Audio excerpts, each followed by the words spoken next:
بسم اللہ الرحمن الرحیم۔ السلام علیکم۔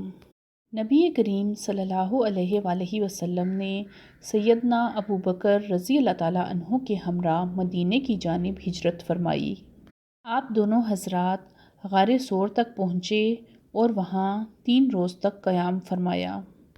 قریش کے سرداروں کو جب آپ صلی اللہ علیہ وآلہ وسلم کی ہجرت کا پتہ چلا تو انہوں نے آپ کا تعاقب کیا اور عام منادی کروائی کہ جو شخص بھی ان دونوں افراد کو زندہ یا مردہ حالت میں ان کے سامنے پیش کرے گا اس کے لیے 100 اونٹوں کا انعام ہے۔ پیر کی رات ربیع الاول یکم ہجری کو نبی کریم صلی اللہ علیہ وآلہ وسلم غار ثور سے باہر تشریف لائے۔ آپ صلی اللہ علیہ وآلہ وسلم نے ایک شخص عبداللہ بن اریقط کو مدینے کی طرف رہنمائی کے لیے اجرت پر مقرر کر لیا تھا۔ یہ شخص اگرچہ قریش کے دین پر تھا لیکن آپ صلی اللہ علیہ وآلہ وسلم کو اس پر اعتماد تھا۔ وہ شخص وعدے کے مطابق 2 سواریاں لیے جبل ثور کے دامن میں آ گیا اور نبی کریم صلی اللہ علیہ وآلہ وسلم اور سیدنا ابو بکر رضی اللہ تعالیٰ عنہ نے کوچ کیا۔ ان کے ساتھ عامر بن فہیرہ بھی تھے۔ عبداللہ بن اریقط آپ کو لیے جنوب کی طرف یمن کی جانب چلا، پھر مغرب کی طرف مڑا اور ساحل سمندر کا رخ کیا۔ ساحل کے قریب پہنچ کر وہ شمال کی طرف مڑ گیا اور ایک ایسے راستے پر چلا جس پر کوئی بھی مشکل ہی سفر کرتا تھا۔ دوسرے روز یہ مختصر سا قافلہ ایک خیمے کے پاس پہنچا۔ یہ قافلہ حدید کے اطراف میں مشلل کے علاقے میں تھا۔ مشلل مکہ معظمہ سے 130 کلومیٹر کے فاصلے پر ہے۔ اس خیمے میں ایک عورت موجود تھی۔ آپ صلی اللہ علیہ وآلہ وسلم نے اس عورت سے فرمایا، تمہارے پاس کھانے کے لیے کچھ ہے؟ اس عورت نے معذرت کی اور کہنے لگی، میری بکریاں چرنے کے لیے گئی ہیں۔ خیمے میں آپ صلی اللہ علیہ وآلہ وسلم کو ایک بکری نظر آئی جو بہت کمزور تھی، ریوڑ کے ساتھ نہیں جا سکتی تھی، اس لیے خیمے میں ہی موجود تھی۔ اس کے تھنوں میں نام کو بھی دودھ نہیں تھا۔ رسول اللہ صلی اللہ علیہ وآلہ وسلم نے فرمایا، اگر آپ اجازت دیں تو ہم اس بکری کا دودھ دوہ لیں۔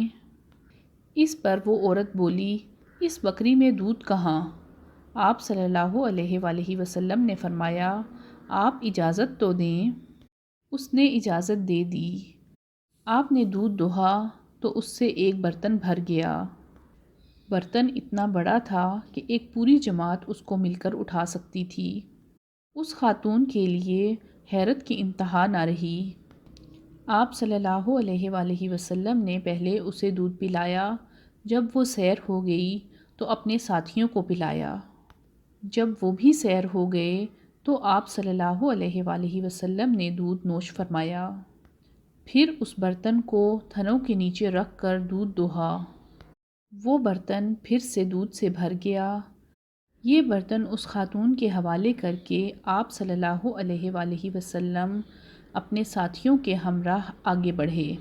اس خاتون کا شوہر جب بکریوں کے ریوڑ کے ساتھ واپس آیا تو برتن دودھ سے بھرا ہوا دیکھ کر حیران رہ گیا۔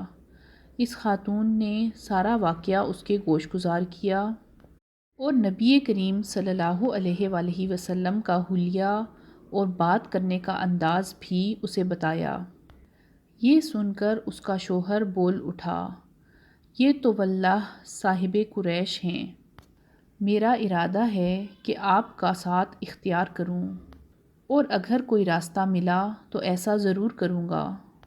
کہا جاتا ہے کہ یہ دونوں میاں بیوی کچھ عرصے بعد مدینہ پہنچے اور اسلام کی دولت سے مالا مال ہوئے۔ آپ صلی اللہ علیہ وآلہ وسلم حدید سے آگے بڑھے۔ ادھر سراقہ بن مالک بن جوشم مدلجی نے قریش کے انعام کا اعلان سن کر لالچ میں آ کر آپ صلی اللہ علیہ وآلہ وسلم کا پیچھا کیا۔ یہ شخص اپنے گھوڑے پر سوار تھا۔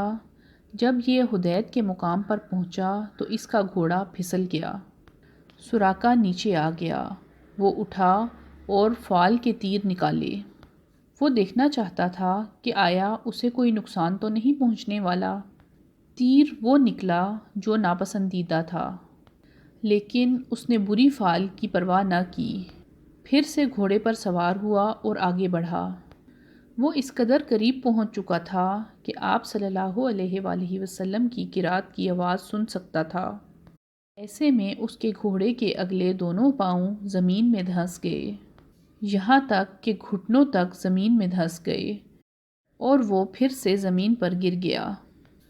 سراقہ نے اپنے گھوڑے کے پاؤں زمین سے نکالے اور اسے بڑی مشکل سے کھڑا کیا، اور پھر سے فال کے تیر نکالے۔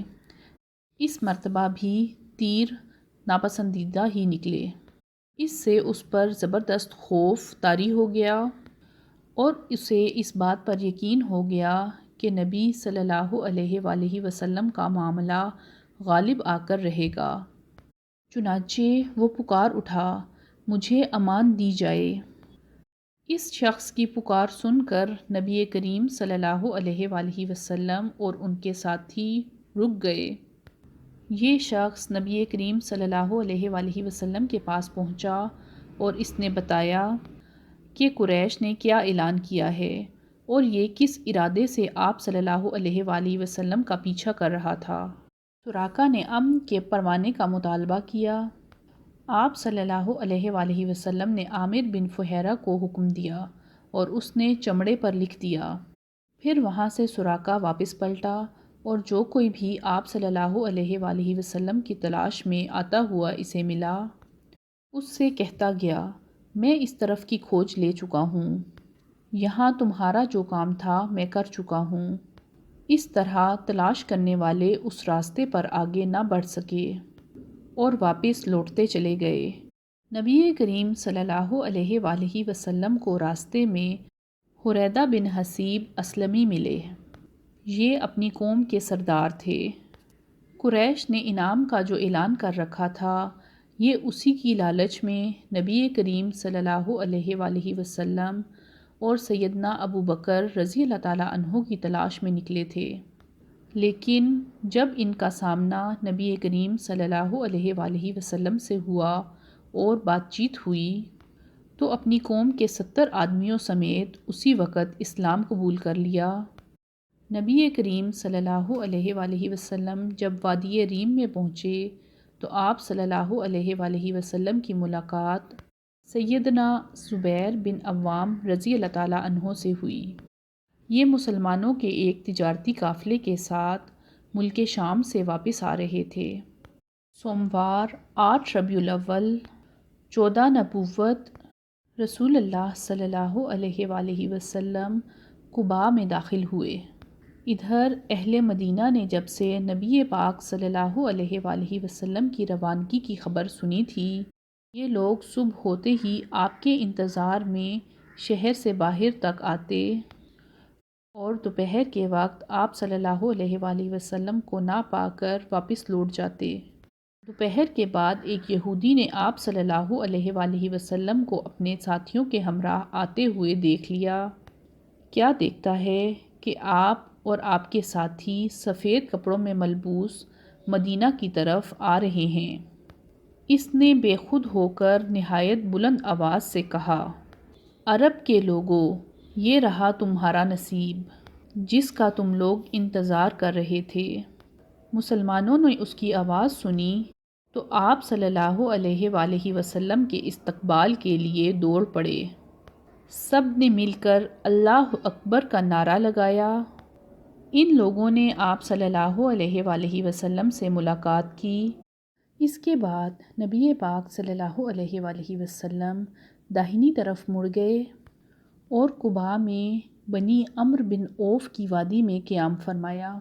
یہاں آپ صلی اللہ علیہ وآلہ وسلم نے 4 دن قیام فرمایا اور مسجد قباء کی بنیاد رکھی اور وہاں نماز پڑھی۔ نبی پاک صلی اللہ علیہ وآلہ وسلم نے ارشاد فرمایا، جو شخص مسجد قباء میں 2 رکعت نماز پڑھے اسے عمرے کا ثواب ہوگا۔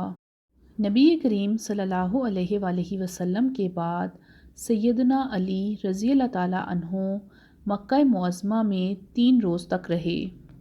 اس دوران انہوں نے وہ تمام امانتیں لوگوں کو لوٹائیں جو انہوں نے نبی کریم صلی اللہ علیہ وآلہ وسلم کے پاس رکھوائی تھیں۔ پھر پیدل چل پڑے اور قباء میں نبی کریم صلی اللہ علیہ وآلہ وسلم سے آ ملے۔